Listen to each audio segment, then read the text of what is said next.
Bismillahirrahmanirrahim.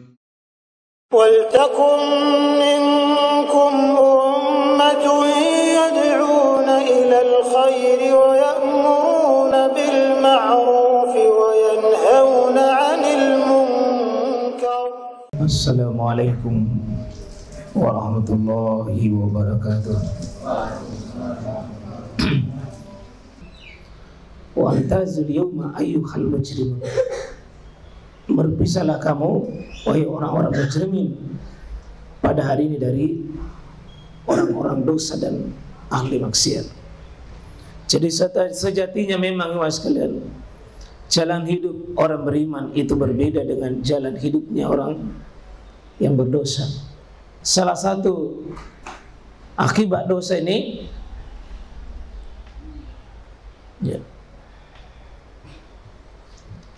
kaum mujrimin atau kaum mujrimun ini ahli maksiat bisa nanti apakah kekufuran, apakah kesyirikan, kemunafikan, kezaliman, kefasikan, seluruh bentuk penentangan pada Allah dan penentangan pada Rasul masuk pada kelompok mujrim.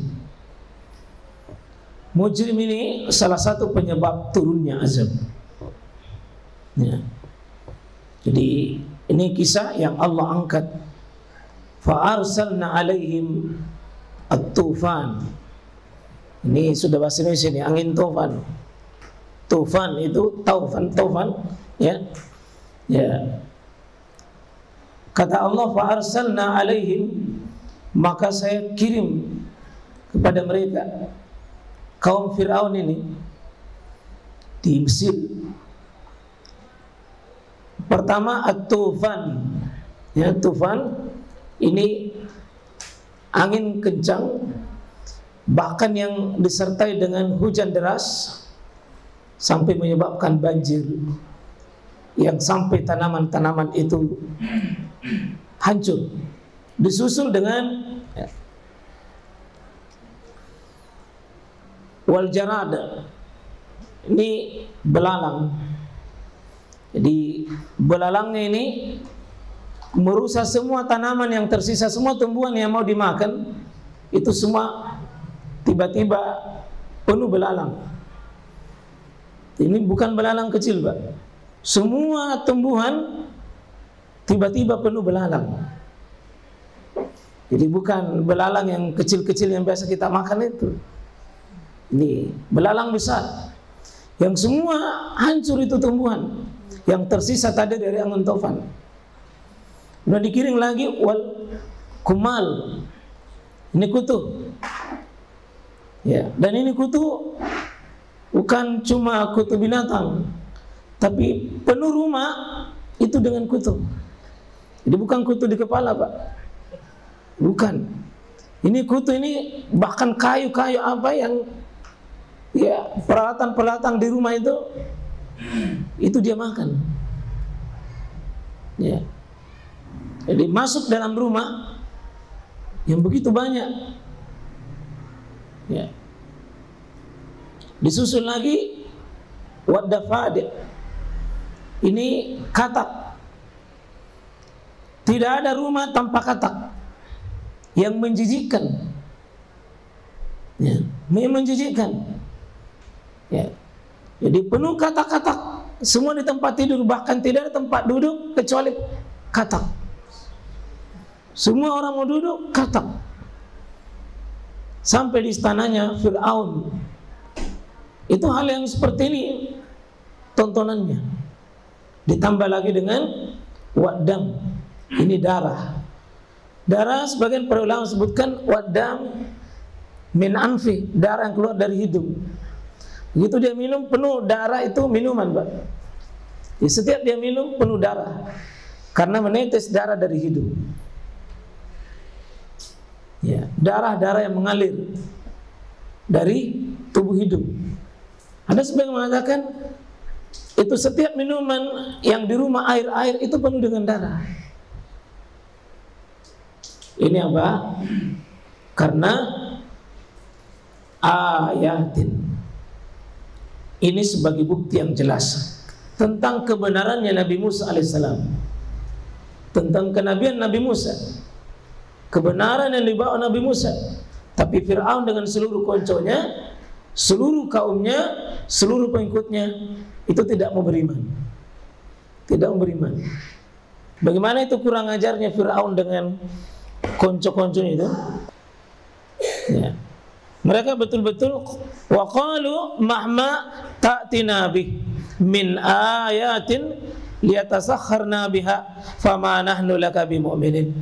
Musa, apapun kebesaran Allah yang kau kirim kepada kami, yang berapa ini? Taufan, belalang, kutu, katak, darah. Ini 6 di sini ya. Taufan, belalang, kutu, katak, darah, 5. Dalam ayat lain itu 8.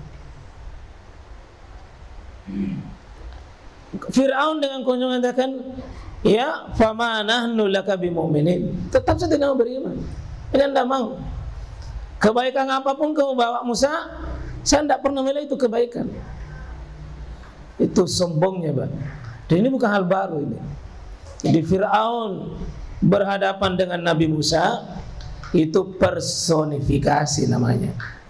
Fir'aun itu bukan nama aslinya, tapi terwakili orang yang mujrim, orang berbuat dosa dan maksiat, senantiasa Allah kirim yang mewakili manusia ahli maksiat yang disebut mujrim. Di zamannya Nabi Musa namanya Fir'aun, di zamannya Nabi Ibrahim namanya Namrud, di zamannya Nabi Muhammad namanya Abu Lahab, di zaman milenium ini terserah apa namanya.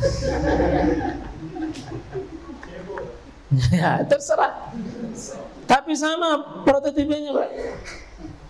Dan nanti prototipenya ini adalah prototipe apapun dalil, apapun fakta, ataupun ilmiah, apapun keterangan tidak mau terima.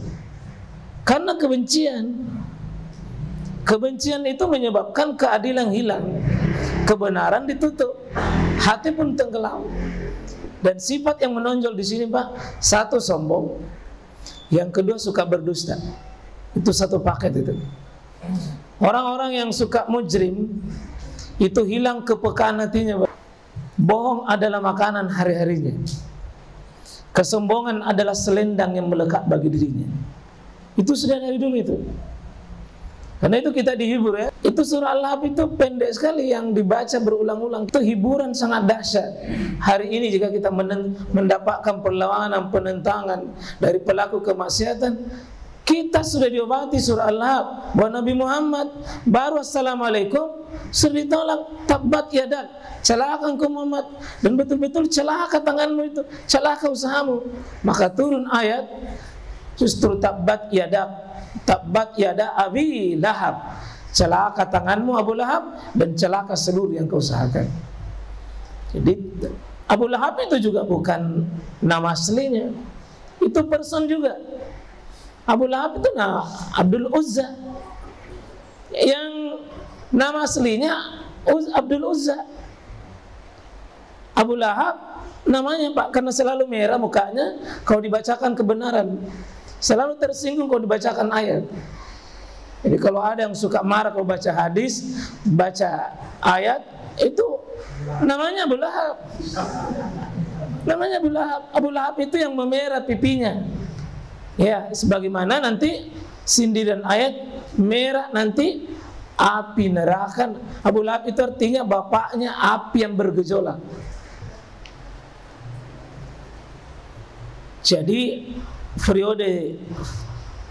periodisasi hidup manusia itu tidak pernah habis pelaku mujrimin. Ini kita harus paham insyaallah.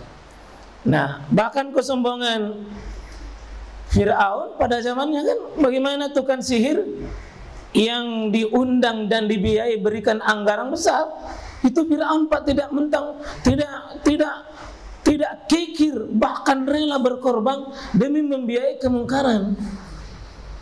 Nggak main-main itu, ya, bukan main. Untuk dukunnya saja bisa bertonton emas, bertonton emas untuk biayai dukunnya. Tukang sihir, Pak, disewa, dikumpul tukang sihir untuk melawan Nabi Musa. Tapi karena tukang sihir ini dia tahu yang namanya sihir yang mana bukan, maka akhirnya juga beriman. Begitu dia beriman, maka Firaun itu marah. Orang ajar ini. Amantu bihi bil. Apakah kau beriman kepadanya? Ya. Qabla an azan, sebelum saya izinkan pada kalian. Coba bayangkan Pak, mau beriman saja harus minta izin. Coba bayangkan, mau beriman sama Allah itu harus minta izin sama Firaun. Ya apalagi sekarang mau bikin acara, mau bikin pesta, tidak akan ada izin itu. Kalau orang yang tidak beriman, orang yang beriman tidak mungkin. Mau melakukan dakwah tidak mungkin. Jemaah sekalian rahmati dimuliakan oleh Allah, ini hiburan Pak. Jadi apa akibatnya? Dan ini hanya sekitar hampir 3 pekan saja Pak. Nabi Musa berdoa supaya hilang itu semua. Karena konco-konco Fir'aun pun juga kalau ada kegagalan begini bilang ini kesialan Nabi Musa. Wah, karena Musa itu sial, kita dikasih begini. Tapi kalau sukses, kalau dia lagi sukses dia lupa diri. Wah, ini kan kehebatan kamu. Tidak ada hubungannya dengan Musa. Itu patut-patutnya itu. Tidak sampai 1 bulan itu dihentikan begini. Kurang ajar lagi. Begitu coba lihat Pak di awal surah Al-Baqarah itu bagaimana silih berganti itu. Hampir 10 kali hukuman umatnya Nabi Musa atas karena kurang ajarnya. Dan setiap dia dihukum berhenti dulu sejenak. Setelah berhenti kembali lagi. Seperti itu. Jadi sekalian ya, kita melewati masa-masa kehidupan kita butuh saya bersabar sedikit Pak. Karena cara Allah itu menilai hambanya tidak pernah tinggal diam. Narasi kebohongan pembunuhan Yusuf, bagaimana orang saudara Yusuf itu bikin sandiwara bahwa Yusuf sudah dibunuh, sudah dimakan oleh serigala. Tapi bagaimana Allah membuktikan itu? Jadi sudah pernah terjadi bagaimana ayat bicara tentang kebohongan sebuah pembunuhan. Ya, akan terungkap dengan logika-logika manusia sebagaimana hebat pun sembunyikan, akan yang benar itu akan benar Pak, dan waktunya akan dibuka oleh Allah Subhanahu wa taala. Kalaupun di dunia ini kaum mujrimin, ahli dosa dan maksiat, dia selalu menang, kelihatan menang, meskipun sebenarnya Pak tidak ada ahli dosa dan maksiat kecuali Allah azab di dunia dengan cara Allah. Paling tidak disiksa batinnya Pak, disiksa ketenangannya, dicabut keberkahan rumahnya, rumah tangganya dihilang, keberkahan hartanya hilang, keberkahan hidupnya hilang. Meskipun sudah sampai di puncak Pak, tapi was-was dalam hatinya itu, takut itu, penuh kecemasan Pak, penuh kecemasan. Ini coba kita lihat bagaimana menyesal pada hari kiamat ini. Yubassarunahum yawaddul mujrimun. Nanti di hari kiamat itu Pak, baku lihat ya nanti orang pendosa dengan orang saleh Pak, baku lihat nanti.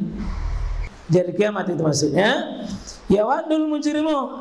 Pada saat itu orang-orang ahli dosa dan maksiat yang suka bikin bohong, membunuh orang baru bikin rekayasa, ya. Lau sekiranya yabtadi min azabi yaumizin. Sekiranya pada hari itu ingin sekali ingin sekali menebus dirinya min azab, dari azab itu. Pada hari itu yaumizin dengan apa Pak? Dia minta tolong sama siapa? Satu bibani, anak-anaknya yang selama ini dia banting tulang, peras keringat, cari nafkah, mulai dari pagi panas, ujang, demi anaknya, tidak ada capek, tidak lelah, semua demi anaknya.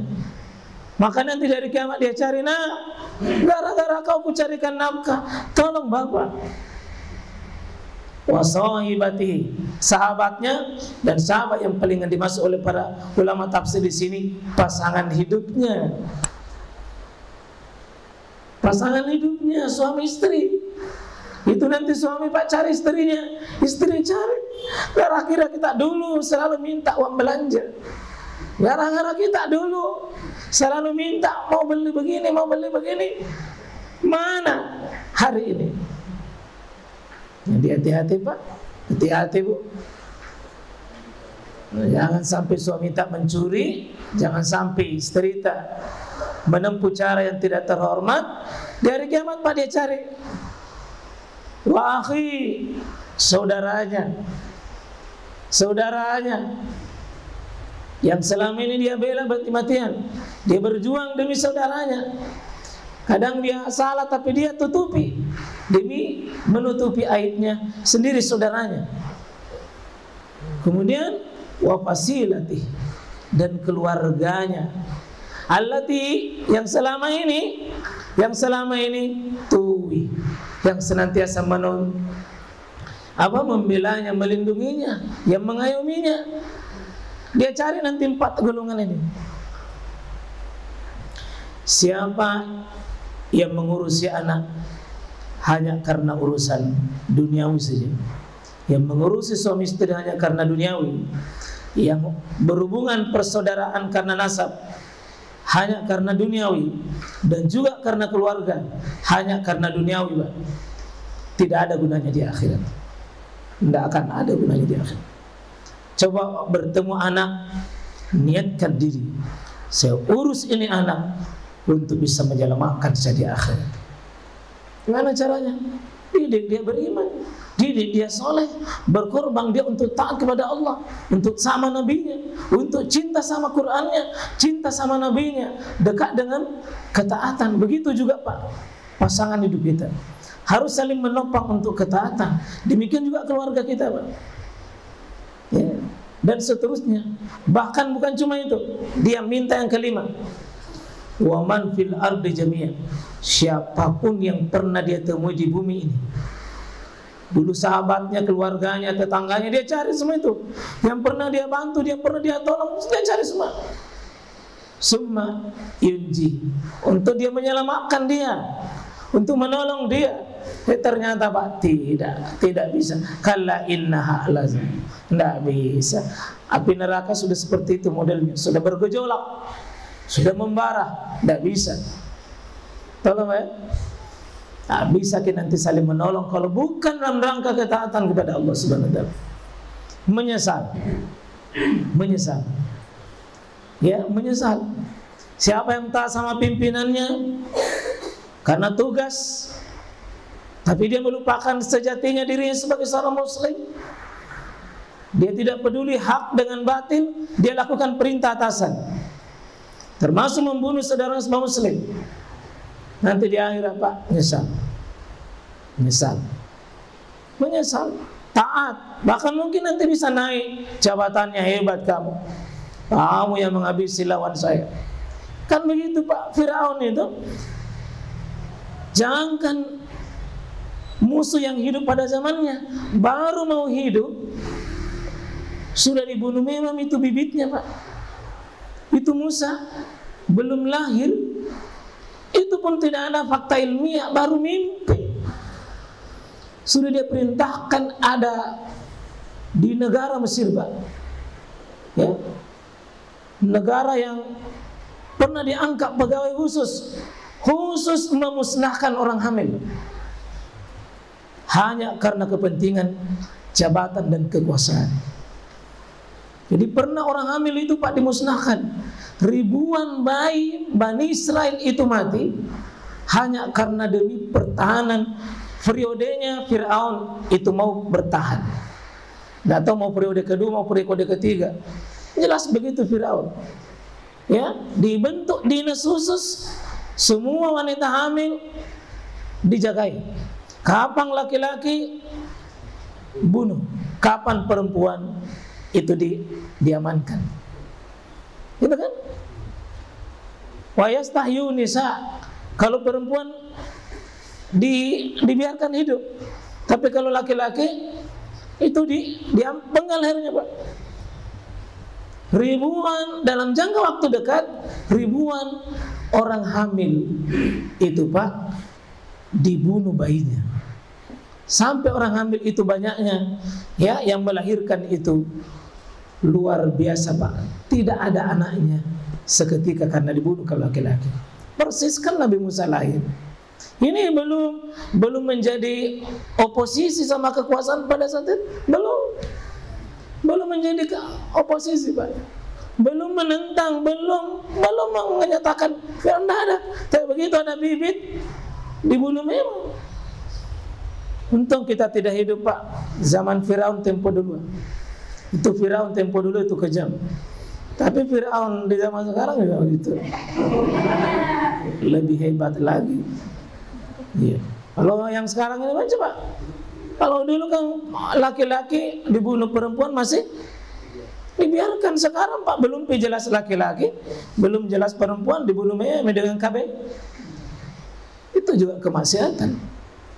Takut nanti menjadi miskin, takut nanti ada temani makan rezekinya. Jadi bunuh memang. Belum lahir, atas nama program KB dia bunuh anaknya. Karena dia takut miskin, karena dia menuduh Allah tidak bisa memberi rezeki.